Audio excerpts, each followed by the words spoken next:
Good morning, Happy Valley, and welcome back to another edition of the Penn State 365 podcast on pennstate.rivals.com. I'm your host, Richie O'Leary. Changed my last name up. That was pretty fun this week. Forgot about that. I almost said my old last name. But long story short, that's changed, and that's really it. That's all I got. But as always, joined as my co-host, Dylan Callan Crawley. Dylan, we do have some listener questions. Yes. So where do you have the thread popped up? I can man the mailbag here for us. Awesome. I'll go over the questions, then we can both give our little takes on them. If we both do. So first, from our good member, Obliviax, he asks, I've lost track of where the stadium renovation projects stand. Is there a plan? Is it funded? Will the lack of NCAA control of players affect these plans? So I'm going to start here with the last question of this one. No, I don't think the lack of NCAA control is going to affect these plans because Beaver Stadium kind of emotion. Yeah, and Beaver Stadium needs to improve, whether college football is under the NCAA blanket going forward, or if it's just going to be the college football playoff that runs things, which I think is more likely in the future. So Penn State stadium renovation projects, they have picked the architect group, Populous, to draw up the renovation designs, do all that. So I believe currently those designs are being drawn up, and the plan is for those designs to be delivered to Penn State here this summer, and then sometime after next season. Well, there will be, I think, actually some renovations done this year in preparation for Penn State to potentially host a playoff game as early as next December. But then the significant part of the renovations, the facelifting outside. The exterior of Beaver Stadium, the interior of Beaver Stadium, is going to take place fall in 2024 and fall in 2025, and over the next couple of years as well. It is, I believe, the first $70 million for Phase 1 has been funded, and then I believe the rest of the funding will be approved as time goes on. Overall, I think it was expected to be over about $700 million of a project here over the next few years. Just looking through it real quick, Populous has done several facilities, whether it be the new Buffalo Bills Stadium, is one of their renovations.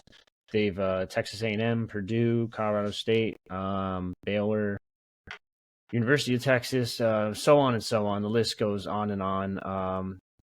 Based on what Kraft said in December, I think he said 30% of the 30% of the design was already completed. So they're getting kind of close. Demolition will begin following the 2024 season. And then apparently the west sideline is going to be removed in two different phases after 2024 and 2025.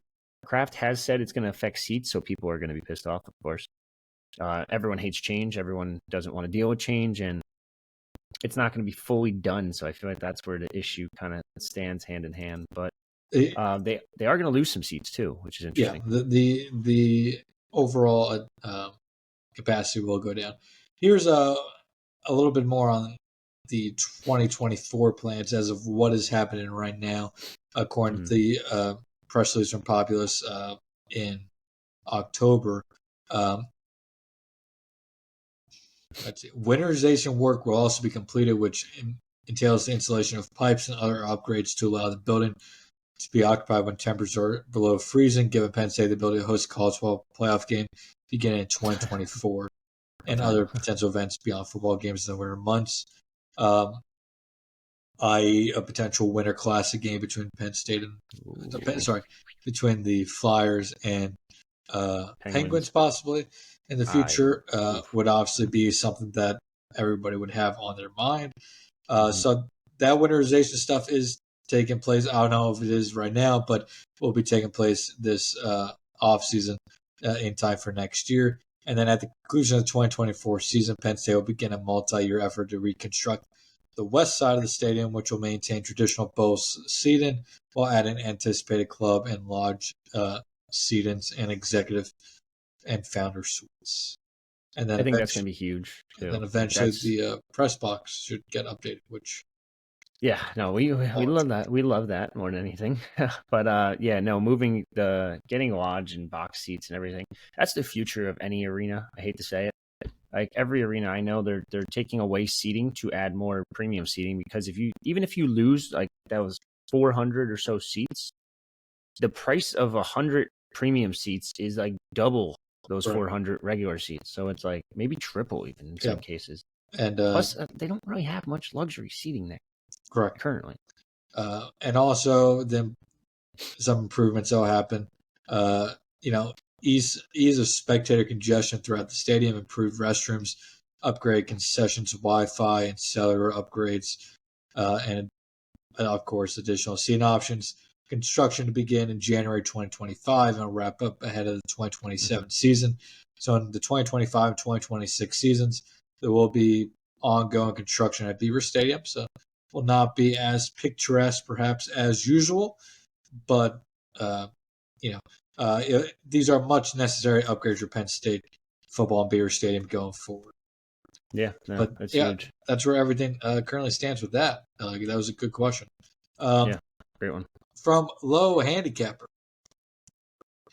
Money aside, we believe him. We believe a low handicapper. I feel like most golfers are just liars. Money aside, what can the PSU staff do to reestablish themselves in New Jersey and the Beltway? It seems way too many prospects in those regions, which are typically fertile for Penn State, are not coming to Penn State and are even considering them. Penn State is still getting recruits from that area, but it seems they aren't as highly sought after as years before, a slightly lower rated recruit. Additionally, what is it with the struggle to land legacy prospects? That always seemed to have high odds over the course of history, but that doesn't seem to be the case so much anymore. I could talk on the Jersey stuff specifically because I'm super familiar with it. Honestly, the state's not been great the past couple of years. And in terms of recruiting, like I know who was the last one before last cycle? It was in Vanover probably, or Smith Vilbert, one of the two. Yeah. And they were solid prospects, but like they're nothing crazy. The number one prospect in Jersey in 2022, if we're going to date back a couple of years, was Davison Igbinosin, who went to Ole Miss and was down to Ole Miss or Rutgers. I don't even think Penn State really pursued. No. Then like this past cycle, it's starting to get a little bit better. A lot of these kids that used to go down to like the IMGs or like any of the prep schools, St. Joe's Prep, like you see a lot of them. Like James Hurd went to St. Joe's Prep, only to transfer back to New Jersey like 6 months later. So a lot of them are starting to stay home more and more. Last cycle specifically, NIL plays a major factor in most of these kids too. Like Chase Basantis got like $500K from Texas A&M. Yep. Are you going to pay an offensive guard $500K when he's not even like the best offensive guard? Like now, obviously, I would say most of the talent in New Jersey is closer to New York in that northern Jersey area. Do you think NIL is a bigger factor for kids in northern Jersey more so than southern Jersey, or is NIL being a big factor, kind of a uniform thing throughout? No, it's here's the difference. You're going to make more money by playing big up north because you're going to play better competition. You're probably going to be higher rated because you're succeeding against that better competition. Look at like Jordan Thomas, who was number one last year. He was a kid who was, I think he was from Central Jersey, like Monroe-ish area or something like that. But he goes up there, dominates at Don Bosco Prep, and everyone's like, "Holy shit, 6'6", 290." Like it's kind of hard not to throw money at him. Georgia obviously gets him, throws a bag. Bergen Cat, like the top, 1, 2, 3, 6. 3 of the top 5 kids last year were from North Jersey schools at St. Joe's, Don Bosco, and Bergen. That's 3 different schools completely. Right. And they all produce at a high rate. Whereas South Jersey, they still get NIL. They'll still get some decent NIL opportunities. But if you're good in South Jersey, you're probably going to go to St. Joe's Prep or something like that. Right. And then that's where it differs. Which like the St. Joe's Prep kids aren't all PA kids. That's what a lot of people misunderstand, I feel like. That's the big and those who do know that, which I think there's a good amount of that do follow high school football in Pennsylvania, that's Mm-hmm. the big argument with St. Joe's Prep is, this is a program that's won countless state titles over the last decade, Mm-hmm. and over 50% of the roster probably isn't even from New Jersey, from Pennsylvania. And we could have a whole episode on St. Joe's Prep if we wanted to. But yeah, it's tough. New Jersey hasn't been good. Number one, number two, it's gotten a lot better though. Like this might be their deepest class ever in the Rivals history, dating back to 2002. This year for 2025, and if you look at it, Penn State's very much in it with Quincy Porter, number one, very much in it with Jameer Joseph, number two, very much in it with Kamar Archie, number three, land at number four in DJ McClary. Probably going to pass on number 5, John Forrester. Jalen Matthews was committed, but honestly, I saw him in a camp last week. Yeah, it's for the better. Cam Miller, they could have if they want. They're not going to go after him, but they can have him if they wanted. Yeah, and you didn't mention it, but Penn State got Khalil Ahmad back a couple weeks ago, 2 weeks ago or so, and that's big for them, New Jersey as well. Kind of will offset some of that Syracuse recruiting that the Orange are doing in New Jersey now. Though, again, probably do a whole episode, even though this is Penn State side, whole episode on what we hear about that Syracuse job right now. Or sounds bad in general. Like that. That'll also be big in New Jersey. But I asked about the NIL in Northern and Southern Jersey because I do feel while Pittsburgh and Philly kids both, want NIL, there's also kind of two different ways that those cities kind of look at college football opportunities. Philadelphia, I feel like, is much more NIL focused when it comes to their recruitments. And it makes sense. I mean, I don't think it's, a big secret that Philadelphia, that's a tough place to live right now, especially for a lot of those kids growing up in some of those areas. Pittsburgh, I haven't spent a ton of time with, but I'm sure it's not as bad of a situation right now as Philadelphia is. And, quite frankly, for some kids in Philadelphia, college football and NIL right now is their opportunity to get out of, Philadelphia, get their families out of Philadelphia. And that some of this money for these kids is life, or for some of these kids is life-changing money.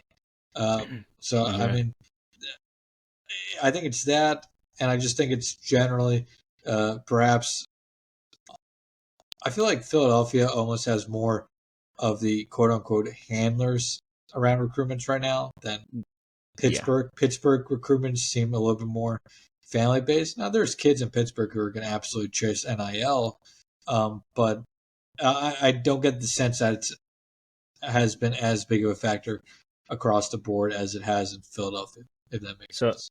One more thing, too, I forgot to mention completely. New Jersey has the 6th highest rate of high school kids leaving the state for college.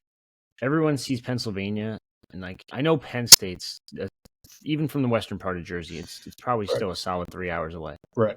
At minimum. Sure. The Big North, who we were just talking about, it's a solid 4 hours away.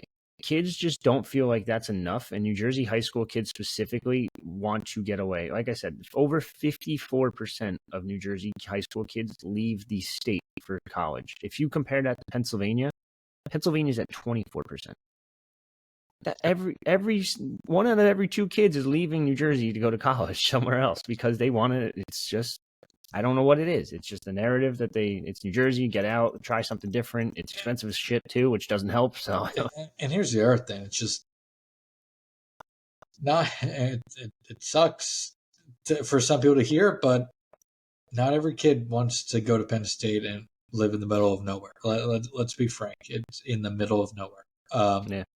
I am somebody who loves, I love the drive. Up there, I love the ruralness of it. I think it's a beautiful place to be in the fall. But some kids don't want to live, in the middle of nowhere where your 2 closest major cities are 2 hours and 4 hours away. It's not for everybody. For kids who want to maybe go and just focus on football, focus on their academics, sure. But it's not for everybody. Let's get to the other parts of this question. Yeah. They asked about the Beltway, which mostly DC area and some Maryland area. Penn State, I think, again, is to a point where they're recruiting more nationally. They're recruiting more in the South. I mean, Florida, Mississippi, Alabama, they're consistently recruiting. Texas, they're getting more into. So I think, if you're recruiting some of these other areas that are out of your region harder, it means you're going to have to, sacrifice some recruiting in region. And I think the Beltway is one of those areas that has done so, but also the level of recruits it is not consistent coming out of the Beltway area, in my opinion, over the last few cycles. But when Penn State wants to be in those recruitments, they usually are. Yeah. And then it's got such a national brand, Penn State, that you can kind of recruit anywhere. Hell, they have a fucking Hawaii kid coming to campus in a month or 2 months. And then it's interesting. Also, I think the Beltway is just such a interesting, little area because it is close, but and I guess the Beltway also includes some Virginia as well. But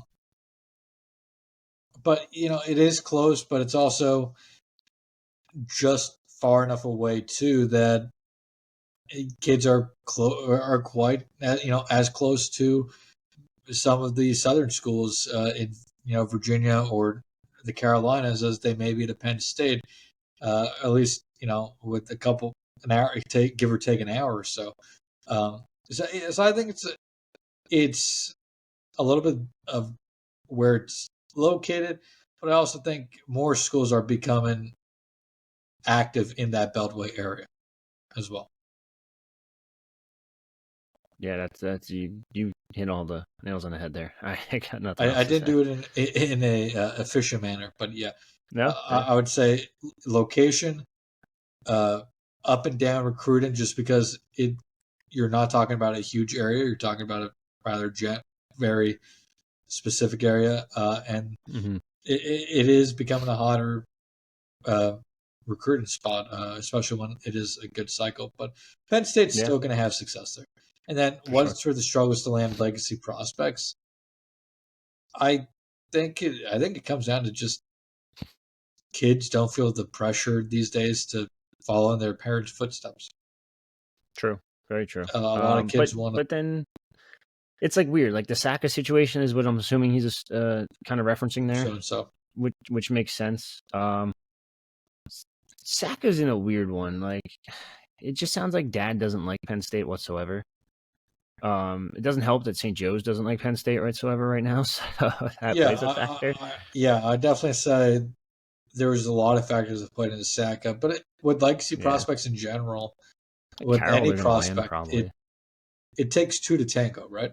I mean, both parties need to be willing to dance, and sometimes it's Penn State that's willing to dance, and the other party's not, and the recruit's not. Sometimes it's the recruit, and Penn State's not interested. So it takes two to tango, and Penn State's in a spot where you cannot sacrifice a roster spot every year because of a legacy. Unless that legacy is, obviously really good. But I think that's kind of where it is those factors of kids don't feel the need to follow in their parents' footsteps. It takes two to tango, and you can't worry about making Letterman happy about taking their kid or not, just because just to take a kid just to make their parents happy. I think an interesting example is a LeVar Arrington. His son's got an offer. Yeah, we'll see how that one plays out for sure. But I don't think they take him. I'll be honest with you. Yeah, things could change, but for being a Penn State legacy, it's also been very quiet. Now he's also from California. That's where things definitely differ a little bit too. Yeah, so yeah, but they'll land Carroll, and that's a pretty damn good legacy. It's a top 250 kid. So yeah. And now I will say, little insider information, that recruitment is also becoming quite tight between Penn State and Michigan. I still like Penn State's chances, but Michigan's definitely tightened that race up. And then a couple more here. Oops, lost my link. 1 second. All right, here we go. So we kind of talked about earlier, Mizzou has momentum with Zollers. Do we still feel like Penn State has the edge? This is from Doug 21988. Also, I know Zollers is ahead of Malik Washington on the board. But what happens if Washington wants to decide in the spring and Zollers decides that he wants to take OVs? Would PSU take Washington? yeah, I don't think that's going to be the case because Zollers seems pretty locked into making a spring decision here within the next month. Like you said, and Malik's going to be interesting to see where that one plays out. He does have a Virginia Tech official for mid-April. He also plans on visiting Maryland, UCF, which I don't know where the fuck that one came from. And who else? UCF, Maryland, Syracuse. I think if Penn State wants him and they push for him, they'll get him. I think obviously Zollers is higher on their board. Yep. But I think Malik Washington's a pretty damn good second quarterback too. Don't forget. So yeah, I guess the real question is if Zollers say goes to Missouri, Washington goes elsewhere. Does Penn State get? Is Penn State comfortable just taking one in the class, or are they gonna try to find a second this cycle? Find another Jackson Smolik, Ethan Grunkmeyer. Right. There's got to be one of them again, right? Out in Ohio. So, I think that's where things are getting interesting. But I mean, we talked about Zollers a little earlier. I still think Penn State has maybe an edge. I think they have an edge here, but Missouri's definitely got a lot of momentum headed their way. I think the spring visits are going to be big this upcoming month. Yeah. Sure. Andrew Olish, Doug also asked about. Seemed like somebody who was inevitably going to end up in class, but he's blown up. Yeah, I think he still ends up in the class, but I also believe that a lot of offers came to him really quick. I think he's gonna, enjoy his recruitment, take visits, but he visited Penn State almost a half dozen times, if not more. He has that offer. I still feel really good about his chances of landing at Penn State going forward. But yeah, I think his recruitment slowed down with all these offers. Yeah, a little bit. But I do also think they have a damn good shot, like you said. He's been there a million times. I think he's almost like unofficially committed. Like if you told me today, like he's committing today, I'll tell you right now it's Penn State, obviously. Right. I can't see anyone else really taking over that spot. Would he take some more spring visits? Maybe he could. I don't know if he's I don't even think he said anything about spring visits yet. Which is also a good sign. I think he's just racking up offers, which is nice. So then when he commits, you can say instead of he had XXX, he had 20 plus offers from XXX, and it's like, oh, okay. So I think it's still very good in Penn State's favor. Right. Somebody, NJ Guy 57, who will be our next commit, he asks. That's a good question. My best guess I would have to go with is Lex Cyrus. Now, I always say out of all our future casts, I don't feel like anybody is imminent. But if somebody was going to commit sooner than later, maybe Olish. It depends there. But Cyrus, I think that could be what. Cyrus doesn't really seem to be a huge guy when it comes to recruiting in general. So I could see him wanting to finish up the process sooner than later.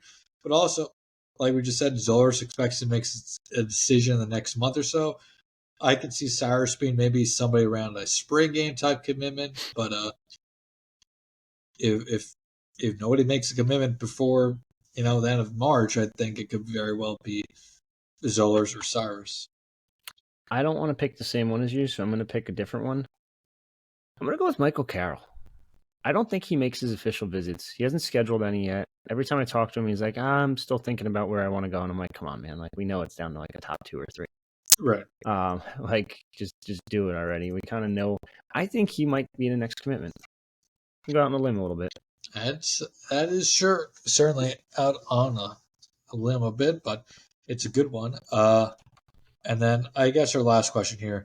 A Warsma? I never don't know how to pronounce it. It's all good. That being said, he's asking about Penn State chasing Lincoln Kerr of Kansas, saying he will not come to Penn State when they have Olish in the backyard. Why is Penn State deciding to chase when they should be focusing more on the Mid-Atlantic? We don't have a national footprint like others do. And that last part is why Penn State's doing it. Penn State needs to establish a national footprint. I think Lincoln Kerr is probably their top overall tight end target in the class, and they would probably take him over Olish if they had the option to. I say that because I think Kerr is a better tight end, but I also think Olish doesn't exactly come from a powerhouse in Southern Lehigh, so if you don't take Olish, it probably isn't going to affect you long term. Though I think Penn State would take both if they both wanted in. Hard to say no.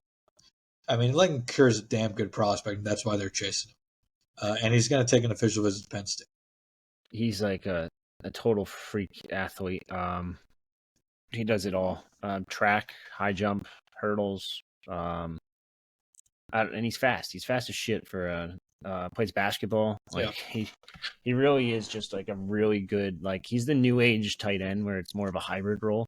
Right. Where it's more receiver than tight end. You're just a giant receiver almost. Right. Really good route runner. Looking at his film right now, gets out of his breaks really well. I don't know how good Goodland High School is in Kansas. I can't imagine it's great because it's Kansas. But if he wants on board, you can't say no to the number 65 prospect in the country. And if he's going to take an official visit, you have a good shot then. Right. And like I said before, just get them on campus, and if you get them on campus, you have a fighter's chance, and that's all you can ask for with some of these prospects. Yeah, and maybe you tell them to pull a T.A. Cunningham. Hey, man, just don't go to school for the next couple of months. That being said, with Cure, Cure, Kansas State's going to be really hard to beat there. That'll be interesting to watch. But I think that's all the questions we got for this episode. I think that's a good place to wrap this one up. Unless you got any final thoughts, I guess my only final thought, not even really a thought, would just be Penn State men's basketball, 2 games left. One on Saturday against Minnesota, and then they have spring break off before their regular season finale against Maryland on the 10th. And then it's a Big Ten tournament. Not going to make any, postseason tournaments, barring a ridiculous Big Ten run. But, I thought it's been a quality first season for Mike Rhodes. They've showed some really good fight here over the last month. And I think the program's headed in a solid direction. But obviously there will be some roster holes that they'll have to figure out this offseason. I know Mike Rhodes doesn't want to become a program that lives and dies in the transfer portal, but over the next year or so, I think you still have to be willing to use that portal to answer some of those immediate needs and keep your team as competitive as possible until you can get to a spot where your roster is just naturally there. Yeah, for sure. I mean, hell, they started the season at 173. Yeah. And the net rankings. That was back in December. They're sitting at 92 or 94 right now. They went as high as 92. Yeah. I'd say that's progress. Two quad 1 wins, 4 quad 2 wins. It's the losses in the quad 3 and 4. You have 1 in each, which is It's fine. It's not the worst in the world.